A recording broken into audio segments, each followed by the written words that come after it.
Hello everyone. I want to talk to you today about participating in inquiry either as a team with a PLC or on your own. But first I want to thank you for the incredible efforts that all the teachers in Monroe County have put forth in storm recovery. I mean, it's been truly heroic, and I thank you from the bottom of my heart for everything that you've done to get kids back in school. So let's talk about inquiry, because I'm always looking for things that make life easier, and if you participate in inquiry, I think you're going to feel that way about it. Plus, it's a very fulfilling process. So I'm going to take you through the process. First of all, it's necessary to have a rationale, and I'm going to give you a situation that I've talked to teachers about, and it really fits in with our theme this year of Be the One. So teachers have talked to me about the fact that no matter what they do and how good their classroom management is, there are always some students that have difficulty getting with the program.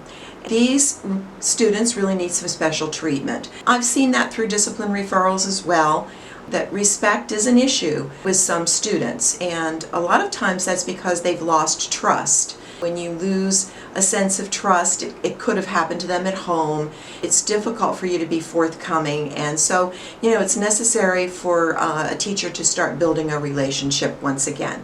And so that's what this inquiry is going to be about. And that's my rationale, and that's the first step in inquiry. And so my purpose is going to be to implement a strategy that is going to help build a relationship and hopefully bring those students back into the fold and really move along with instruction. And so I found a strategy that I want to talk about, and that's the 2x10 strategy. And this is what it is. You simply spend 2 minutes per day for 10 days in a row talking with an at-risk student about anything that student wants to talk about. There's no mystery in the reasoning here. Of course, the strategy builds a support, and it builds rapport, and it creates a relationship. And it lets the child see that you genuinely care about him or her. So it's very simple. 2 minutes times 10 days in a row.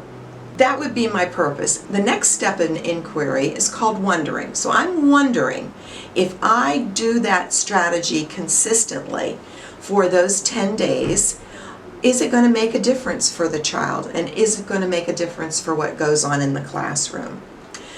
So, you could do this by yourself.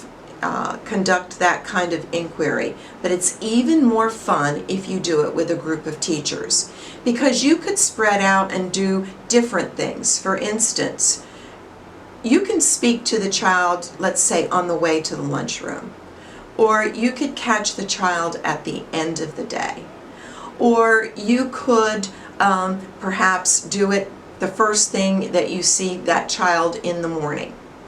Another teacher on your team might choose to do something different. They might call the child up to the desk at some point when the class is doing some group work.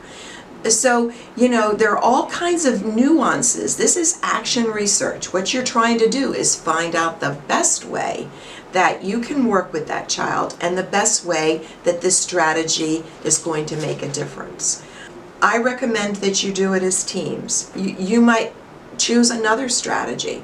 I did one last year on elapsed time and setting up centers so that a child had distributed practice on elapsed time. So there's lots of different things that you can do, but it really needs to stem from something that you're passionate about. And I'm passionate about social emotional learning. If students get opportunities and build relationships, then education is going to happen. They're going to learn a lot. And this summer I was at a training, and they talked about the fact that no significant learning occurs without a significant relationship. So that's why I've been looking for strategies that support that. And this 2x10 strategy does that. this is a new professional learning. When you put this in place, it's something that you're going to probably try for the first time. So you're going to have to collect data. And, as a team, you might decide that you're going to work with 3 students. You might decide that you're going to work with only 1 student. And so that's part of the process, deciding who you're going to work with and how you're going to show that the strategy has made a difference. And that's why it's good to have a team to work on this, because there are a variety of ways to collect data. You can use field notes. You could use student artifacts. You could do interviews. You can do videos. You can do reflective journals. So it's not just how the child is doing in terms of their STAR report. There are other ways of looking at data with inquiry, and that's what makes it so much fun and makes it so productive, because you're not in that tight little box. So you collect your data and you plan on what that data is going to be, and then lastly you do your timeline.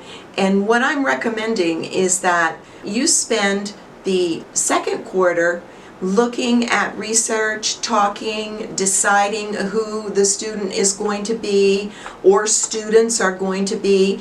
If you want to do this with a team, talking to other teachers, trying to recruit folks that would like to work together with you. It really works well with grade level teams, it works well with departments, or you can do it by yourself. And as you set up that timeline, you're giving yourself some dates. Usually you put the strategy in place for 6 to 8 weeks only. So if you start working with implementing the strategy the second week of January and do it through the end of February or early March, that's it. Then the last part of the year, you decide how you're going to present your information. And it's just like a normal PGP. It might not work, but at least you've done the work and you can decide whether or not this is a strategy that you want to put in place and that you want to share with others. And that's a key thing.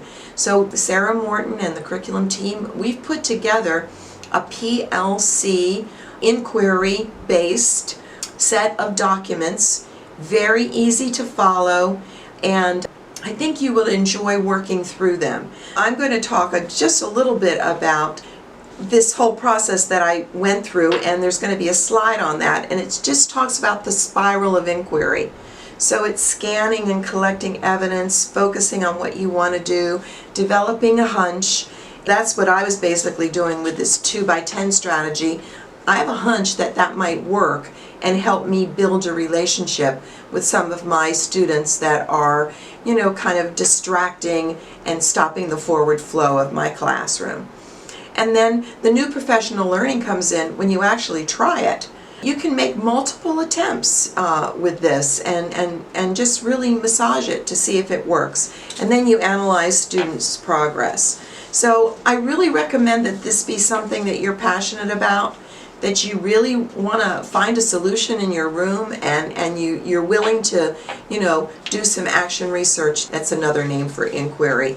So I hope that this helps you, and I hope that you will consider this. In those documents, there's a complete example of how to use inquiry in your PGP. I think that, if you follow that example, you'll be successful. And the neatest thing about this is it's 30 points for you in professional development. So that's a lot of points to get. There's an inquiry artifacts checklist that makes it very clear, how you get those 30 points. And I think that you will agree when you look at these materials that this process can be rewarding. It is not difficult, but it could really enhance your instructional practice. So thank you very much.